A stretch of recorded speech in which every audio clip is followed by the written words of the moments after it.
Good afternoon, Chandan. Good afternoon. Welcome to the first class of this paper, and I hope that we have other students joining us very soon. So let's just begin and start. Uh, this is a paper which we call the paper on philosophy of religion. And as you all know, this paper would consist of a few sections in which we will discuss some of the basic concepts in religion and try to deal with them philosophically. As you all know, there are many ways in which we can talk about religion, and also there are many ways in which we can talk about philosophy. This is an optional paper which we have, and but this year we are trying to teach all of you some basics of philosophy of religion. Many of you who have studied uh, philosophy as part of your undergraduate program have also had a small section on the discussions in philosophy of religion. So many of the things would look like we are repeating those issues. But the question is that as we are now in the final year of our master's degree, we will try and examine some of these things in greater detail.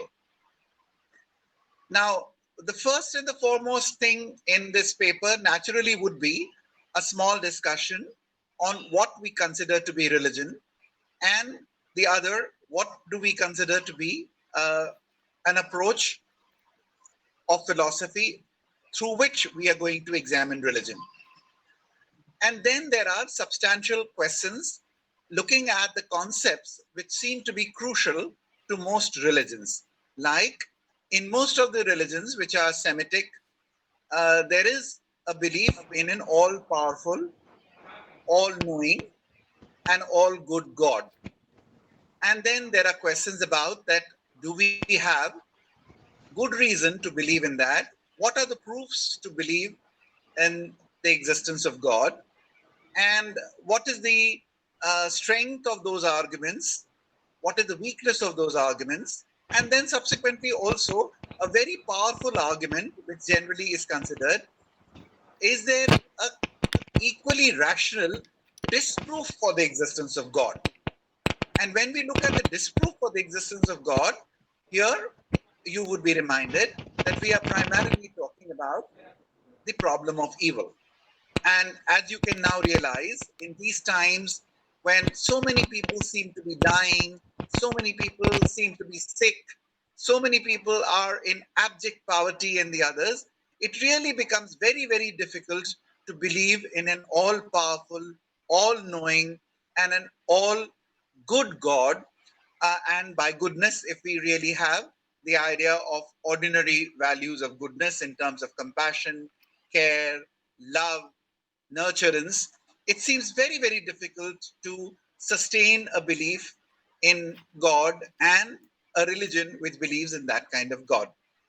And then, of course, there are questions which we have been studying in our main part of philosophy as part of metaphysics and epistemology. That one, when we believe in the existence of God, what kind of a being is that? Is it, as Leibniz said, is it a consistent idea at all?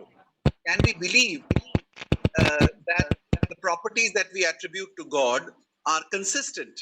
So, is the concept of God itself a consistent concept or not?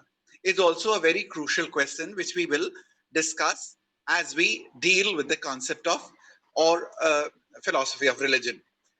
Of course, there are many questions, and in the first class, I'm only trying to uh, touch upon the kinds of things that we will discuss.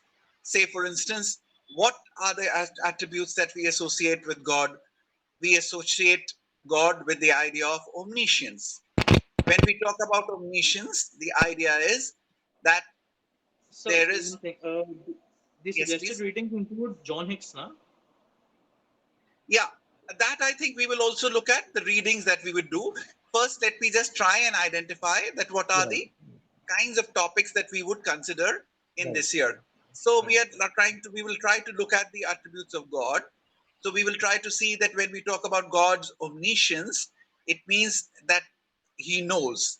The question is that in our ordinary language, the primary term that when we talk about in terms of knowing, we think of terms knowing in terms of senses, knowing in terms of reason. Now, when we talk about knowing in terms of senses, then does God have senses? How does he know? Does he know everything prior, as it is said? Does he know without the senses? What does it mean to know without the senses? And so there are problems about God's knowing, not just God's foreknowledge, not just God's omniscience. The question is basically, does God know? Like, say, for instance, and it's not just about God, if I say that the ant knows, if I say that the rabbit knows, when I say that the dog knows, when I say that the man knows, so what does it mean to know? So the basic questions of epistemology in terms of having a justification, something being true, and something being that you have a justification, you have truth, and you have a belief. Does God have beliefs?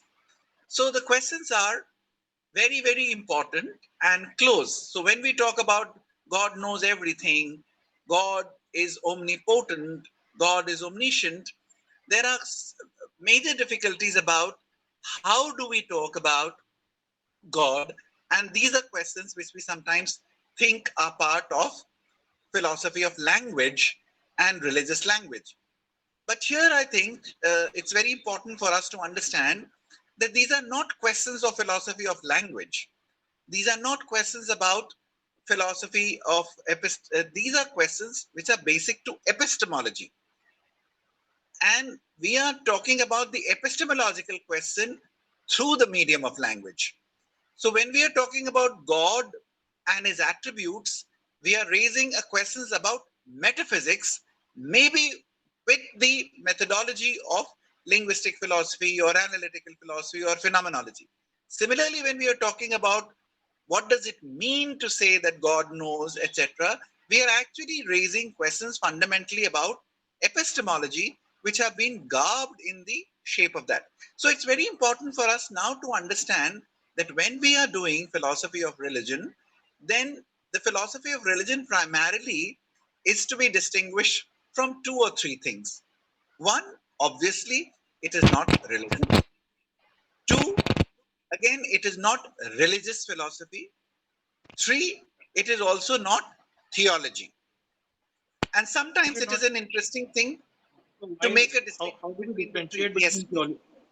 How do we differentiate between theology and philosophy of religion in this regard as to the definition of God, the attributes of God, and the characteristics that we define God with?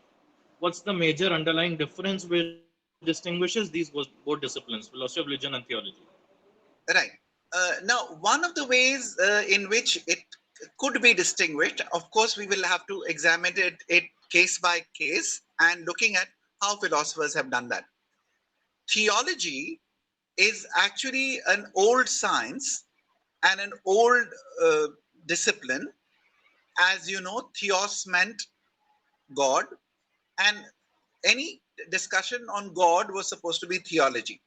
Now, traditional theology began with a belief in God, and theology consisted in primarily justifying everything that we believe about God. So, the primary purpose of theology was to justify the scripture. So, the scripture primarily, or the beliefs. So, if the Christian belief consisted in the idea, because there are Unitarians as well as Trinitarians. So the Unitarians believe that there is only one God, and the Trinitarians believe that God actually manifests himself in the form of a Trinity, the Father and the Son and the Holy Ghost. There is a good debate about the two, and then some people would say that actually the Holy Bible or the Old Testament only talks about Unitarianism. Some people would say that it speaks about Trinitarianism. Some people would say that there is a contradiction in believing both the Unitarianism and Trinitarianism at the same time. Now, a theologist will somehow or the other try to justify everything that is written in the scripture. In case of philosophy of religion, the idea is that the philosopher of religion, like a general philosopher, is not committed to any belief. So a philosopher of religion is like a philosopher of science or a philosopher of history or a philosopher of mind. So there is no particular theory about which you begin with in terms of commitment. But in case of theology, the commitment is that you want to prove the truth of religion, and primarily the truth of Christian religion, which is primarily the belief in as it is represented in the Old Testament, or if it were the Islamic theology, they would try to justify everything that is written in the uh, Holy Quran or in the Hadith. Similarly, if you were to look at theology from the Indian perspective, the Hindu perspective, then a theologian will try to justify everything that is written in the scripture. So, supposing, let's take a controversial example. Supposing there's something written in the story of Ram and Sita, and you find it disagreeable that, this decision was not correct. So, the theologian will actually try as much as is possible to justify it one way or the other. They'll try to either say that actually this controversial incident is actually not part of the original text. It is an addition. It is forged. It is false. So may I? Or try to give you a justification by saying that there is another way of understanding it which makes it coherent with the rest of the beliefs. So the theological, yes. Are we not having some kind of a predisposition or bias against theologians, or as being biased people with no real No, opinions no. rather than On the beliefs? contrary, on the contrary, we are trying to say that a theologian is generally a person who begins with a belief, who begins with a full understanding. Either they claim that you have an intuitive understanding or a traditional understanding, and they are trying to explain it to everyone else that this is the way it is.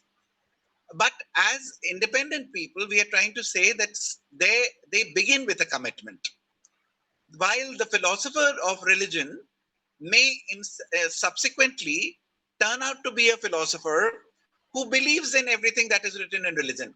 Say, for instance, you see that in recent philosophies like Wittgenstein.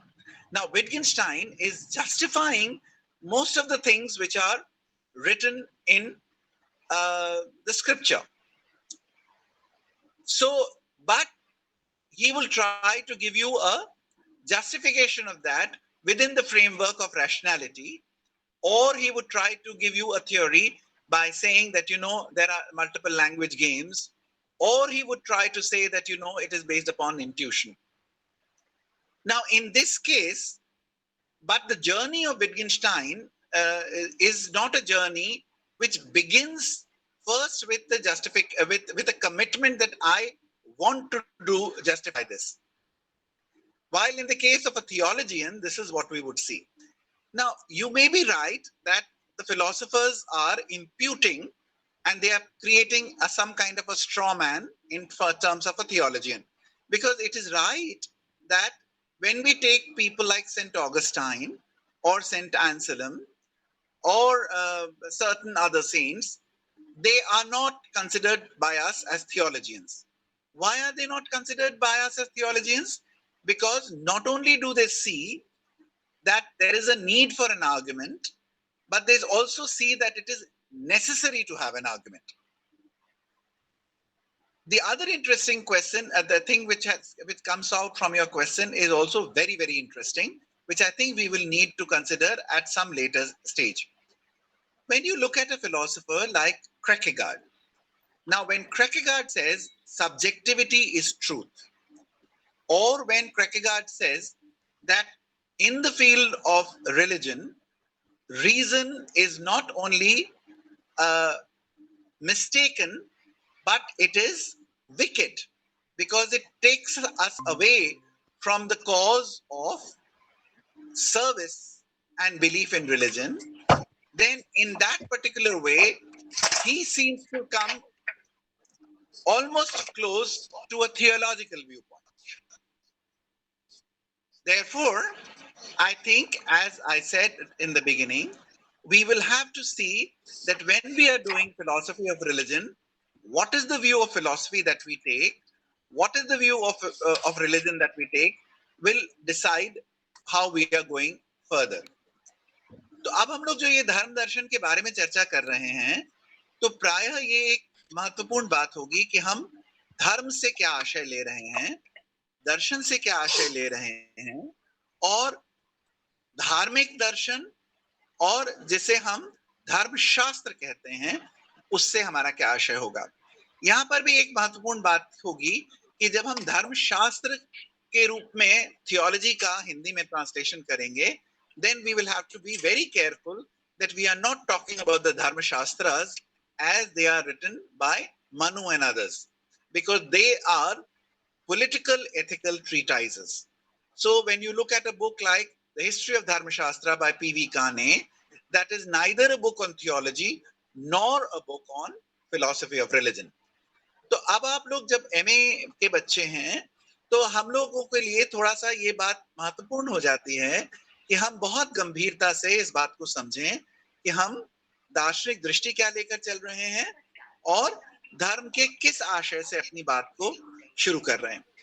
आज की बात में मैं सिर्फ शुरू में आपको यही परिचय देना चाह रहा था कि प्रायः हम लोग, अब ये लखनऊ विश्वविद्यालय का जो विभाग है, इसमें हमारा थोड़ी दृष्टि का एक आग्रह विश्लेषणात्मक दृष्टि का होता है, और इस कारण चाहे हम फिलॉसफी ऑफ लॉजिक कर रहे हो, चाहे फिलॉसफी ऑफ माइंड कर रहे हो, और चाहे हम यहाँ पर फिलॉसफी ऑफ रिलीजन कर रहे हो, हम लोगों की दृष्टि में कोशिश ये रहती है कि हम अन्य चीजों के बारे में जानने के साथ ही साथ एक विश्लेषणात्मक दृष्टि से भी धर्म के बुनियादी प्रत्ययों का अध्ययन करें। So what are the basic concepts of religion? Now, of course, there is a big debate that religion का translation क्या हो। Religion को अगर हम धर्म के रूप में translate करते हैं, तो हम सबको पता है कि 5-6 महत्वपूर्ण अर्थ हैं जिनके के रूप में हिंदी में धर्म शब्द का प्रयोग होता है दर्शन के अंतर्गत भी। जैसे आप ये कहते हैं, पृथ्वी का धर्म है धारण करना, अग्नि का धर्म है दाहकता। So there we are talking about dharma in terms of the essential property of a thing, the swabhav or the essential property of thing. That is the use of the word dharma. Then you have varnashram dharma, that विभिन्न वर्णों के क्या-क्या duties हैं. So there you have an understanding of the term dharma in terms of duty. Then you have also apad dharma, etc., etc. There again, it is an account of what is incumbent upon you to do in those circumstances, and so the term dharma is being used in terms of duty or obligation, depending upon your station, depending upon your position, depending upon your stages of life. कि ब्रह्मचारी का धर्म क्या है, गृहस्थ का धर्म क्या है, etc., etc. So those are kinds of terms where the term dharma is used and legitimately used. Nobody can legislate कि ये धर्म का गलत use है. That is the right use because that is the language. But is it the use of dharma when we are using it in philosophy of religion? There we think that when we talk about philosophy of religion, then we are taking generally a particular view of religion. और उसमें भी हम एक मोटा-मोटा सा view लेते हैं. जैसे religious attitude के माध्यम से अगर हम धर्म को परिभाषित करें, तो विलियम जेम्स का ये कहना है कि whenever there is a submission to something as an absolute value and you submit to it. So when you take something as an absolute value and you submit to it, then you have a religious attitude. Now, अगर आप केवल aptitude के नाम से religion को define करेंगे, तो उसके हिसाब से बहुत सारे लोग ये कहते हैं कि मार्क्सिज्म भी एक रिलीजन है, साइंस भी एक रिलीजन है, एंटी कम्युनलिज्म भी एक रिलीजन है. पर ये केवल एटीट्यूड के माध्यम से अगर हम धर्म को परिभाषित करेंगे, तो वो धर्म की परिभाषा भी हम यहाँ पर नहीं ले रहे हैं। हम लोग कोशिश ये करते हैं कि जो ब्रॉड रेफरेंस में, जिसको हम लोग ऑर्डिनरली रिलीजन कहते हैं अंग्रेजी में, और हिंदी में हम जिसको धर्म कहते हैं, उसका एक broad characteristic features, there are 5 or 6 things which we generally consider to be part of most religions. Of course, there, as I mentioned, there are very important debates about both the linguistic as well as the philosophical and the conceptual issues. Now, let us look at these 5 things, and after that, I will also try to mention some important things that we need to discuss when we begin our discussions. The first thing that we find in most religions, as we ordinarily talk about, whether it is Christianity, Islam, Jewish religion, Hinduism, or whatever, is a belief in something which is superhuman, more than human being. Now, this more than human being may be God in the sense of the creator of the universe, as it is accepted. कि ये हमारा जो एक विश्वास है कि मनुष्य से अधिक महती एक सत्ता को स्वीकार करते हैं हम धर्म में। जैसे हम ईश्वर को माने क्रिश्चियनिटी में, इस्लाम में, या हिंदुओं के कई विभिन्न संप्रदायों में, कि एक महान ईश्वर है जिसने कि हमें बनाया है, जो सब कुछ जानता है, जो सर्वशक्तिमान है, जो करुणामय है। अब ये ईश्वर किस प्रकार का हो सकता है? ये अवतार के रूप में होगा, या देवदूत होंगे इसके साथ, या ईश्वर की संतान होगा, पर मनुष्य से अति मानवीय सत्ता की स्वीकृति कहीं ना कहीं पर है। ये वाली बात इसलिए कहना जरूरी है इस भाषा में, क्योंकि बुद्धिज्म एक धर्म है और बौद्ध लोग ईश्वर को संसार के रचनाकार के रूप में, संसार सभी सर्वज्ञ सत्ता के रूप में नहीं मानते। लेकिन बौद्ध लोग भी अरहत को स्वीकार करते हैं, that there is an arhat who is superior to ordinary human beings and worth our reverence. एक मनुष्य से अधिक महत्वपूर्ण महान सत्ता जिसके के प्रति हमारा सम्मान का भाव होना चाहिए, that is accepted. Similarly is the case with Jainism, that you have the idea of the Kevali, and you believe that we need to have an aptitude of reverence towards that. So this belief in God or some superhuman existence seems to be one key characteristics of most religion. I'm sure we can talk about certain religions where there is no God, as I said, in Buddhism and Jainism, but certainly there also there is a belief in something which is superior to the individual human being and who has greater strengths than that. I'm not necessarily saying greater powers, but something which is more than the human being. ये एक character हम ले सकते हैं, इसको हम essential माने या नहीं माने, लेकिन एक मोटा डिफाइनिंग फीचर मान सकते हैं। दूसरी बात जो हम सभी धर्मों में देखते हैं, प्रायः जिनको हम धर्म या रिलीजन कहते हैं, that is a belief in some kind of a continuity of the self after death.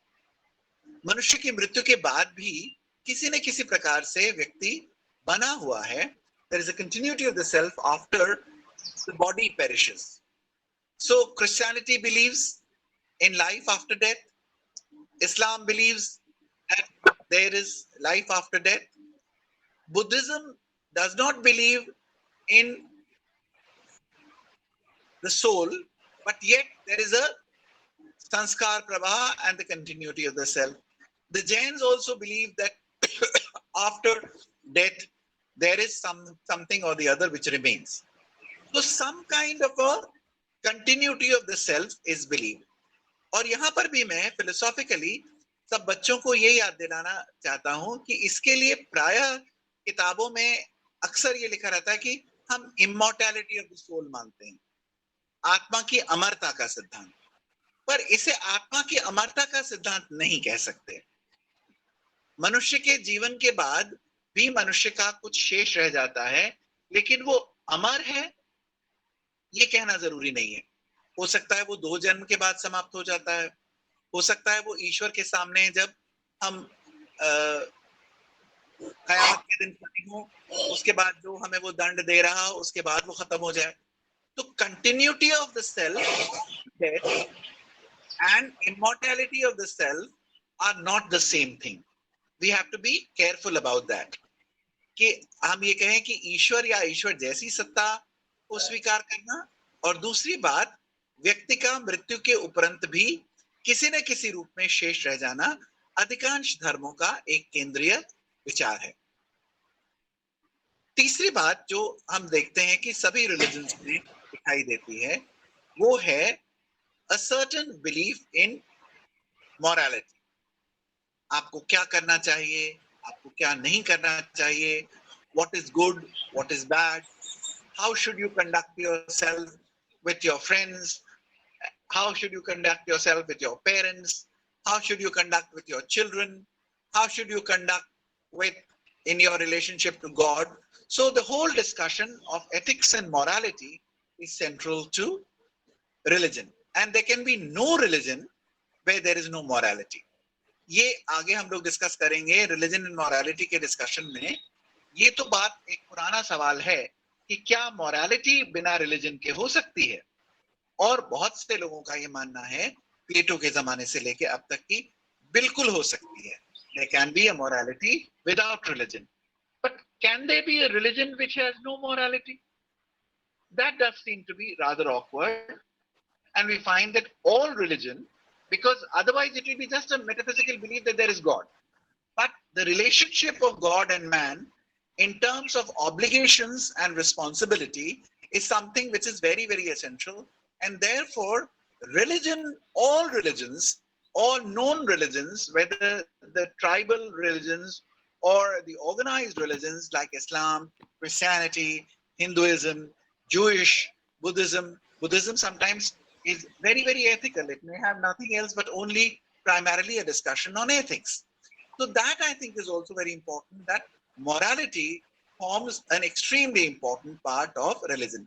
तो धर्म के अंतर्गत नैतिकता एक केंद्रीय विचार है। नैतिक नियम और नैतिक नियमों के आधार वो कौन सी नैतिकता हो जो हम स्वीकार करें, ये सभी धर्मों के अंतर्गत होती है। जैसे कई लोगों का कहना है कि बौद्धों की नैतिकता बहुत ही कठोर है, वो मोनास्टिक है, वो ज्यादातर सन्यासियों के लिए है। इस तरह के प्रश्न होते हैं, पर बौद्धों में नैतिकता की प्राथमिकता है, लेकिन अगर आप ये कहें कि क्या हिंदुओं में नहीं है, क्या इस्लाम में नहीं है, क्या क्रिश्चियनिटी में नहीं है, सब में है। तो नैतिकता के बिना धर्म नहीं है, इसलिए नैतिकता को हम एक तीसरा केंद्रीय विचार मान सकते हैं धर्म की परिभाषा के लिए। चौथी बात जो हम देखते हैं आमतौर पर सभी धर्मों में प्रायः या ज्यादातर धर्मों में, वो है किसी न किसी किताब या किन्हीं किताबों को महत्वपूर्ण या आदरणीय मानना। तो इन इस्लाम we believe in two major books, the Holy Quran and the Hadith. In Christianity, we believe in the Holy Bible. In Hinduism, we believe in the Srimad Bhagavad, or we believe in the Ramayana or the Ramcharitmanas, or maybe a set of books. In case of Sikhism, in fact, there is only the Guru Granth Sahib. In Zoroastrians also, there is the Torah. In many cases of tribal religion, maybe there is no book. But in most other organized religion, a book or a set of books and reverence towards them is important. In tribal religion also, though there may not be a book, but a certain kind of codification which is held by the elders of the tribe. कि उस जनजाति के जो बुजुर्ग हैं उनके द्वारा मान्य कुछ स्वीकृत जो विचार हैं जो लगभग किताब की तरह ही मान्य हैं, उनको हम लोग स्वीकार करते हैं। तो ये एक चौथा चरित्रगत लक्षण हम धर्म के केंद्रीय विश्वासों में से मान सकते हैं। Then we have another important thing which is very central to religion, and that is a belief in rites and rituals. सभी धर्मों के अंतर्गत किसी न किसी प्रकार के राइट्स एंड रिचुअल्स होते हैं कि आप ये सुबह करेंगे, फिर ये आप दोपहर को करेंगे, फिर आप ये शाम को करेंगे, काल संध्या होगी, आप 5 वक्त की नमाज पढ़ेंगे, या आप तस्बीह करेंगे, या आप रोजरी घुमाएंगे, या आप रामनामी घुमाएंगे. So somehow or the other, certain rites and rituals, कि आप स्नान करने के बाद ऐसा करेंगे, आप कौन सी प्रेयर करेंगे, आप किस प्रकार से भगवान की पूजा करेंगे. So all religions, tribal and non-tribal, organized and not so organized, also have a very strong elements of rites and rituals. एक और बात लोगों को ध्यान में रखनी चाहिए वो ये कि सभी धर्मों में ये रोचक बात है कि जो साकार ईश्वर को मानते हैं और जो साकार ईश्वर को नहीं भी मानते, उन सभी धर्मों के अंतर्गत एक महत्वपूर्ण तथ्य है प्रेयर, प्रार्थना. तो भले ही आप भगवान एक देवी के रूप में, या एक बूढ़े आदमी के रूप में, या एक जवान आदमी के रूप में, या एक किसी पशु के स्वरूप में माने या ना माने, आप सभी अपने अपने धर्म के अंतर्गत ये मानते हैं कि ईश्वर से हम प्रार्थना कर सकते हैं और ईश्वर हमारी प्रार्थना को सुन सकता है, और ईश्वर उन प्रार्थनाओं को सुनकर हमारी क्षमा याचना को, हमारे इच्छाओं को पूरा कर सकता है या हमें क्षमा कर सकता है.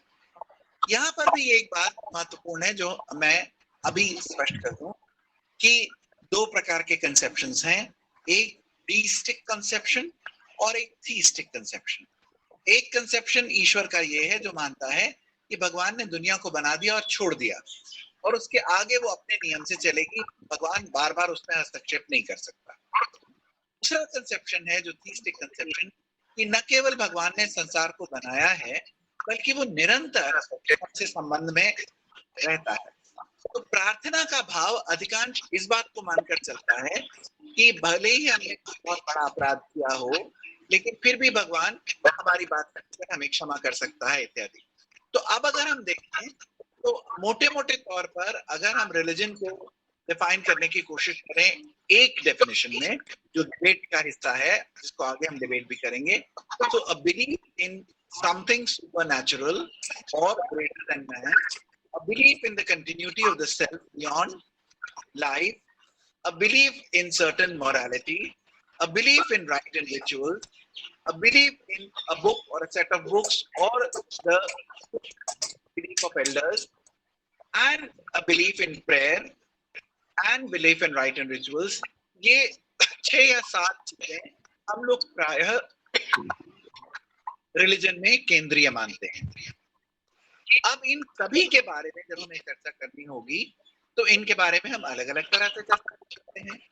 एक ऐतिहासिक चर्चा हो सकती है कि विश्वास कहाँ से आए, कब आए, किन किन सभ्यताओं में कैसे आए, जो कि हम हिस्ट्री ऑफ रिलीजन के अध्ययन में देखेंगे. एक हिस्सा इसका हो सकता है सोशियोलॉजी ऑफ रिलीजन का, कि अलग अलग सभ्यताओं में इन विश्वासों को कैसे कैसे लोगों ने विकसित किया और इनके अलग अलग पीरियड्स में कैसे कैसे अलग अलग समाजों में इनका विकास हुआ. एक अन्य अध्ययन इन सभी विश्वासों का मनोवैज्ञानिक स्तर पर भी हो सकता है. Why do we believe in this kind of God? Why do we believe in these kinds of rites and rituals? Why do we believe in these books? Why do we believe in these kind of morality? So these will form the part of psychological investigation. So what are we doing in philosophy of religion? In philosophy of religion, one view which we call the analytical view of philosophy of religion, उसके अनुसार इसको हम विश्लेषणात्मक दर्शन का दृष्टि मानते हैं. ये विश्लेषणात्मक दृष्टि ये देखने की कोशिश करती है कि ये जो विभिन्न प्रत्यय हम देख रहे थे, these different concepts which we were trying to see,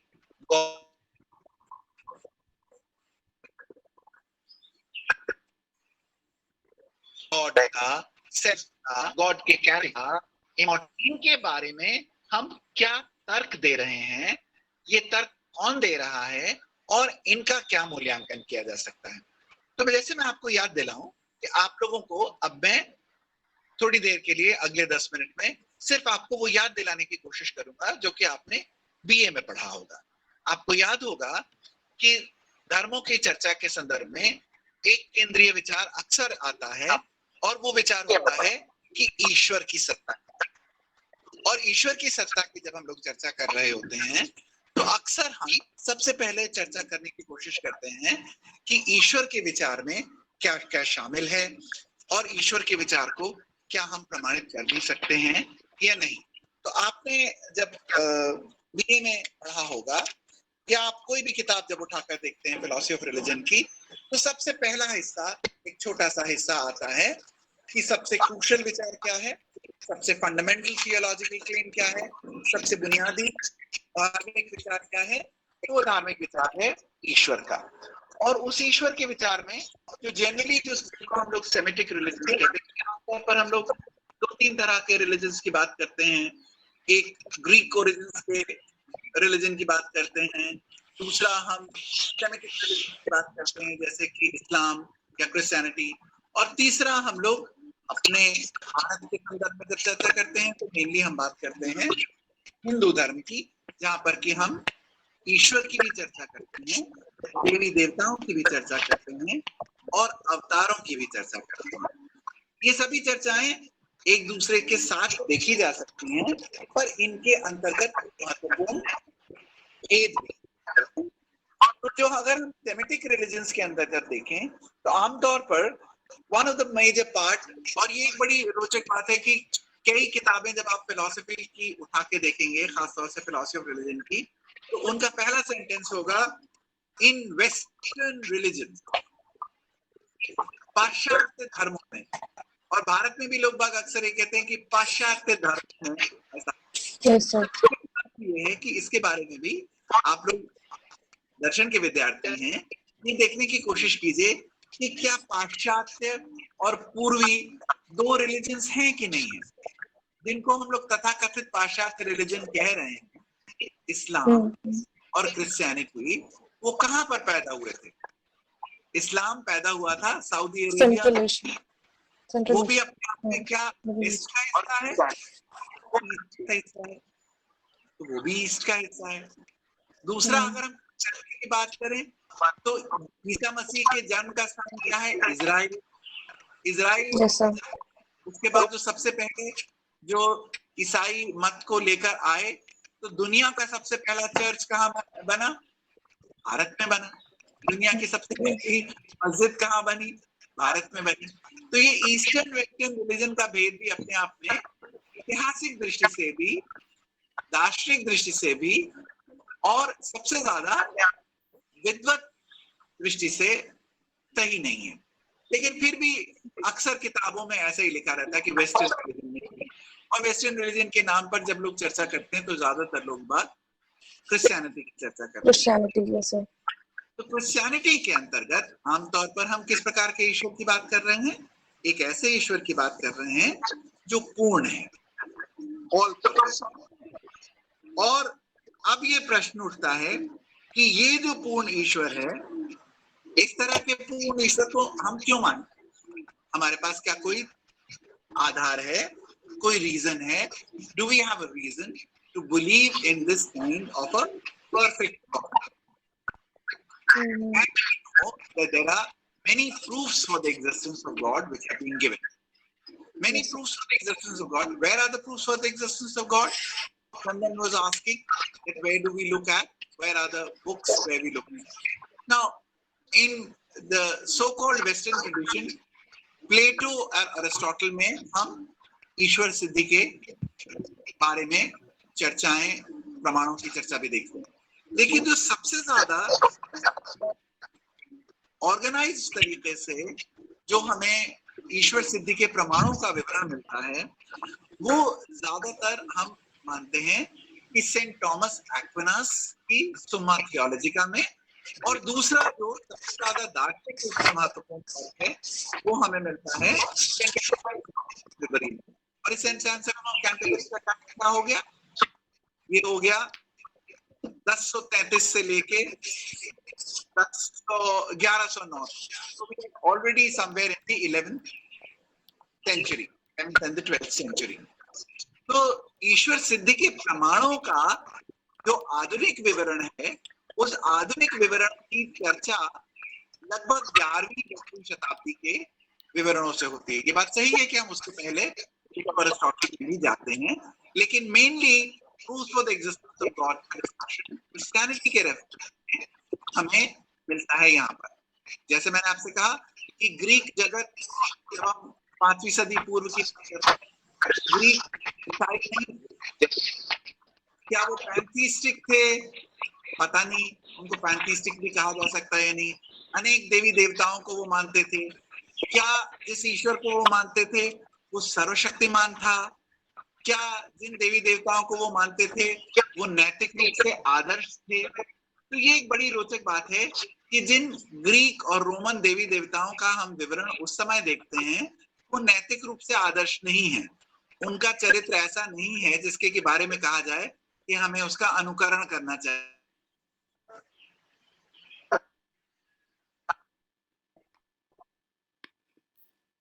और उसके वचन की चर्चा है वो तो ज्यादातर हमें ईसाईयत में दिखाई देती है, इस्लाम में दिखाई देती है या हिंदुइज्म में दिखाई देगी।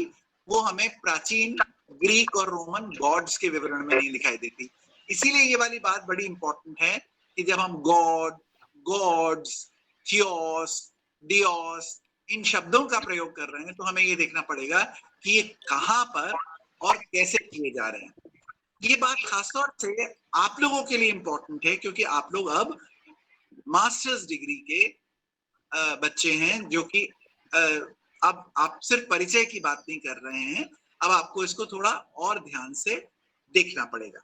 तो अब हम ये देख रहे हैं कि जिस ईश्वर और ईश्वर सिद्धि की आमतौर पर चर्चा होती है, the discussion of the all perfect God that we generally have, and the discussion that we generally talk about are the discussions primarily of the monotheistic God as it is represented in Christianity. Most of the books that you read, whether it is on or the translation in Hindi, or you will read Brody, or you will read whatever, Pushman, और you would read, so जितनी भी किताबें आमतौर पर आप philosophy of religion की देखते हैं, उन किताबों के अंतर्गत प्राइमरली जिस रिलीजन की चर्चा हो रही है वो रिलीजन अपने आप में ईसाईयत है, और ईसाईयत का वो रूप जो कि मोनोथीस्टिक गॉड को मानता है।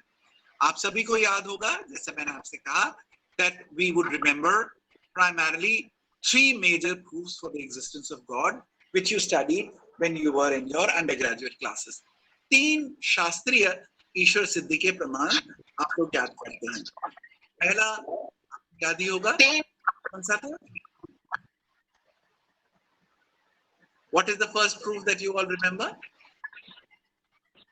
Ontological argument. चंदन, हम लोग जिस प्रूफ के बारे में आमतौर पर चर्चा कर रहे होते हैं, one of the classical proofs for the existence of God is called cosmological argument. Cosmological argument. हाँ, तो cosmological argument क्या है? इसे आमतौर पर हिंदी में हम सृष्टि मूलक तर्क के रूप में अनुवाद करते हैं। Yes, sir. दूसरा तर्क जो बड़ा लोकप्रिय है उसे हम कहते हैं प्रयोजन मूलक तर्क या teleological argument. Teleological argument. Yes, sir. जो हम लोग के लिए दार्शनिक रूप से सबसे ज्यादा महत्वपूर्ण है और जो दार्शनिक रूप से सबसे आधार वो है सत्ता मूलक तर्क या ontological argument. And the ontological argument, the classical version of the ontological argument is supposed to come from 2 sources. One, method में इसको लिया, और दूसरा हम लेते हैं जिसका कि मैंने अभी 5 मिनट पहले नाम लिया, saint Anselm of Canterbury. Yes, sir. Saint Anselm. जैसे हम सेंट एंसेलम ऑफ कैंटरबरी ने यह तर्क दिया फ्रॉम द ontological argument कहते हैं। तो हम लोग ये देखते हैं कि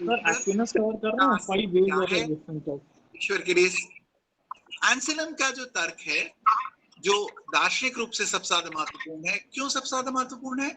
क्योंकि वो पूरी तरीके से ए प्रायराई तर्क है।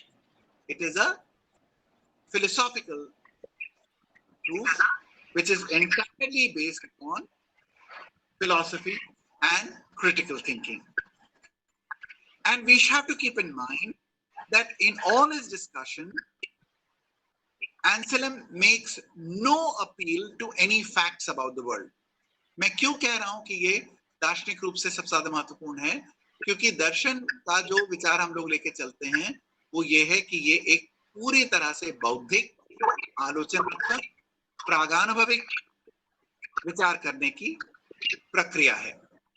तो एंसेलम का भी जो तर्क है वो किसी संसार के तथ्य पर आधारित नहीं है। It is an entirely a priori proof, which is based upon pure reason, without any appeal to experience. किसी संसार के अनुभव के आधार पर ये तर्क नहीं है। उन्होंने संसार के किसी तथ्य को देखकर, संसार के किसी विचार को देखकर ये तर्क नहीं दिया है।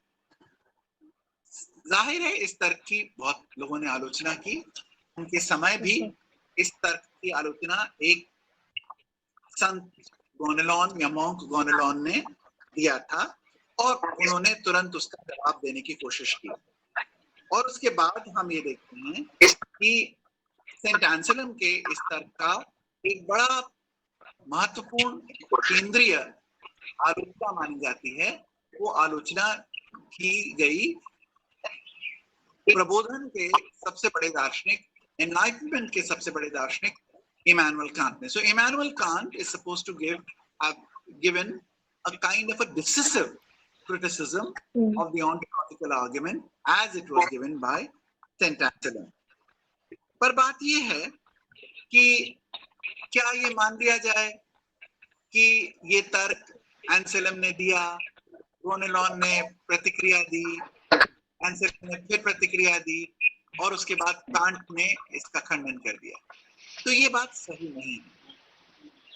पिछले वर्षों में, पिछले 20-30 वर्षों में फिर से ये चर्चाएं हुई और हम देखते हैं कि एल्विन प्लैटिंगा ने अपने अध्ययन के अंतर्गत जो प्रोस्लोजियन है एंसेलम का, उसका फिर से अध्ययन किया और उस आर्गुमेंट को ऐसे समझने की कोशिश की जिसके आधार पर कांट के द्वारा दी गई आलोचना पूरी तरीके से सही नहीं बैठी।